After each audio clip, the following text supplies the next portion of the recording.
Hello नमस्कार साथियों, आप सबका हार्दिक स्वागत है आपके अपने YouTube channel GK by Malaram sir पे। साथियों, आज हम पढ़ेंगे नरेशन की क्लास नंबर 3 या ऐसे कहें नरेशन पार्ट 3। तो साथियों, आज हम पढ़ने जा रहे हैं इंपेरेटिव सेंटेंस के बारे में। तो देखिए इंपेरेटिव सेंटेंस क्या होता है। इंपेरेटिव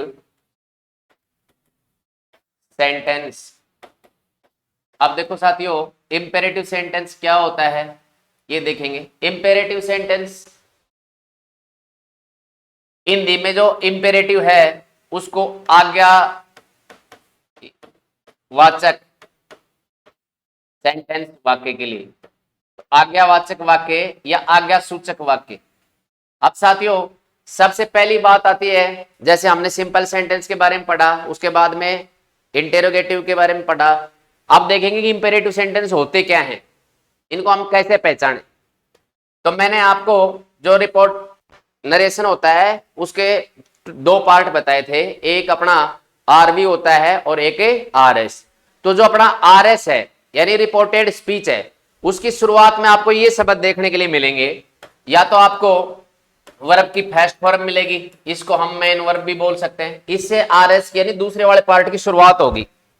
या फिर उसमें उसकी शुरुआत आपको लेट से मिलेगी, या फिर उसमें क्या मिलेंगे आपको, प्लीज या काइंडली, प्लीज या काइंडली मिलेगा शुरुआत में, या फिर डू या डू नोट, डू या डू नोट।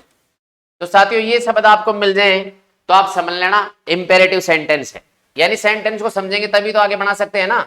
तो क्या क्या मिलेंगे आरएस की शुरुआत में, वर्ब की फर्स्ट फॉर्म, मेन वर्ब से शुरुआत, लेट से शुरुआत, प्लीज और काइंडली से शुरुआत, डू या डू नोट से शुरुआत।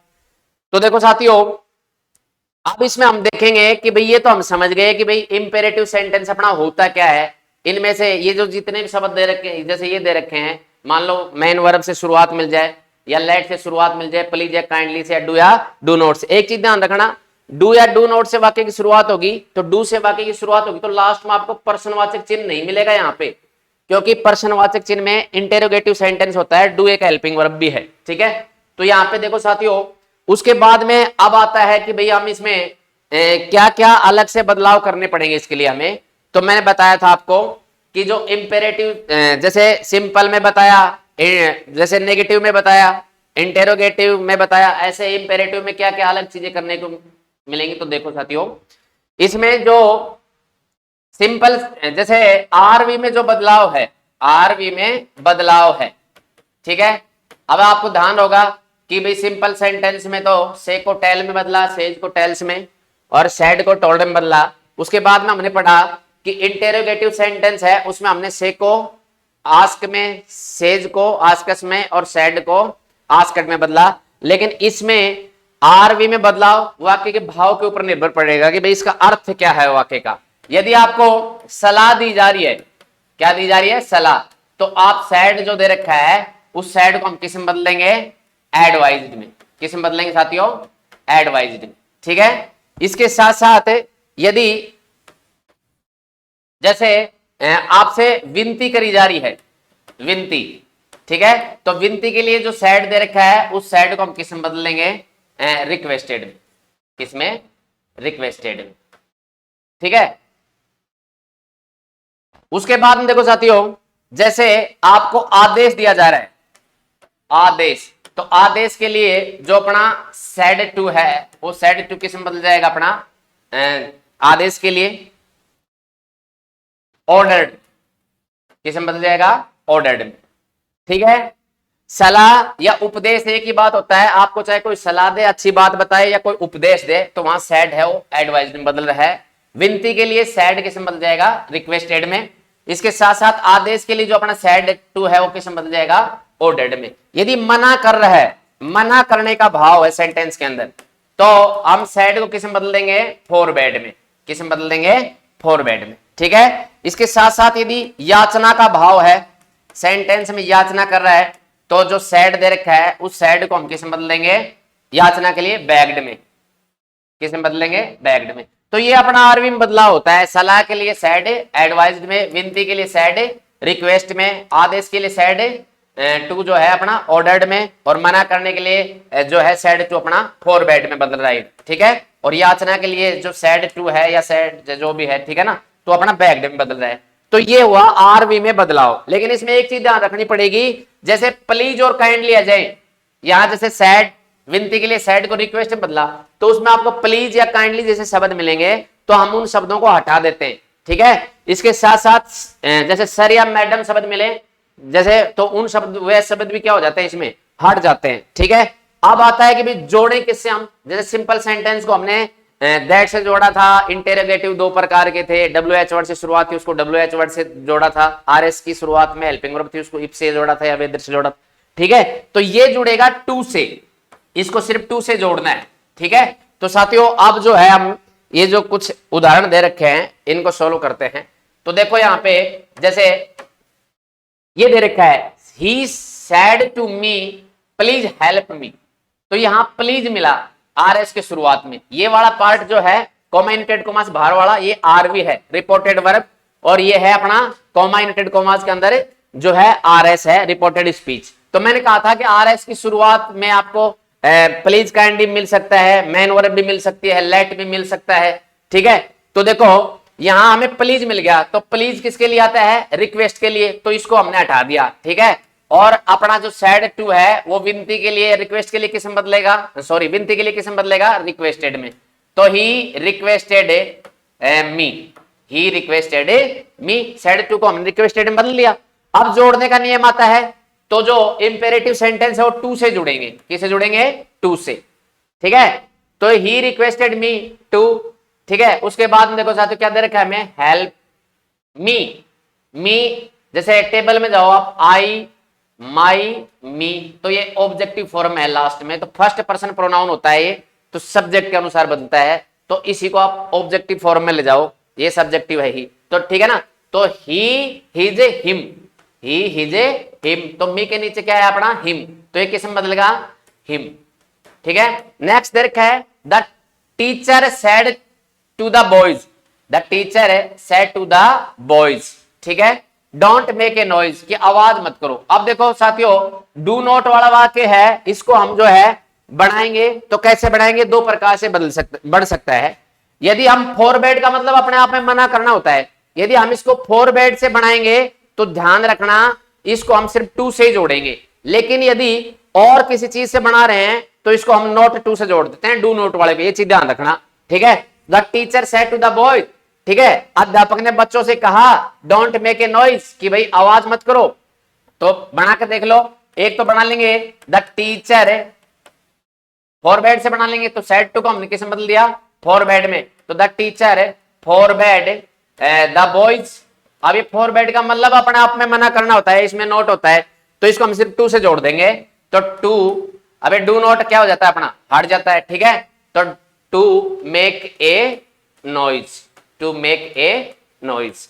अब इसको देखो साथियों सेकंड तरीके से बनाएंगे, तो टीचर है वो बच्चों को कह रहा है कि डोंट मेक ए नॉइज, आप आवाज मत करो, ठीक है। तो यहां जब किसी भी वाक्य का भाव प्रकट नहीं हो तो हम उसको आस्कट से बना सकते हैं, ठीक है। तो देख लो, बाकी ऑर्डर वगैरह से भी बन सकता है, ठीक है।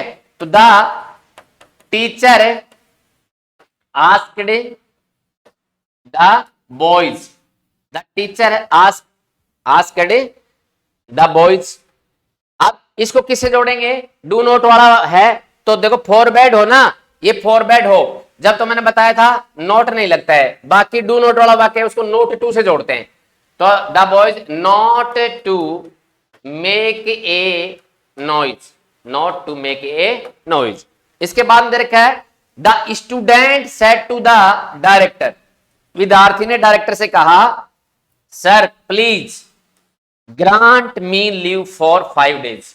अब यहां देखो प्लीज आया था, मैंने कहा प्लीज और काइंडली आ जाए तो उसको हटा लियो, और सैड अपना बदल जाएगा क्योंकि प्लीज में रिक्वेस्ट की जाती है, तो सैड बदल जाएगा अपना रिक्वेस्टेड में। तो द स्टूडेंट सैड टू किस में बदलेगा अपना रिक्वेस्टेड में, तो द स्टूडेंट रिक्वेस्टेड, आप किससे कर रहा है रिक्वेस्ट में, द डायरेक्टर से, तो द डायरेक्टर। अब इसमें सर या मैडम जैसे शब्द आए हैं तो उसमें आप एक शब्द और जोड़ लेना रेस्पेक्टफुली, ठीक है। रेस्पेक्टफुली,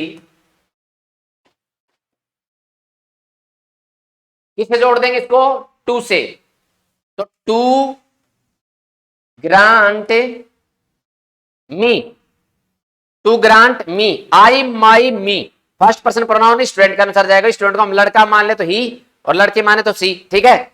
तो देखो अब यहां लड़का मान लिया हमने, तो आई माई मी, तो फर्स्ट पर्सन सब्जेक्ट के अनुसार स्टूडेंट के अनुसार तो ही, हिज, हिम, ठीक है ना। तो grant him live for 5 days, ऐसे कैसे। उसके बाद में नेक्स्ट देखते हैं हम,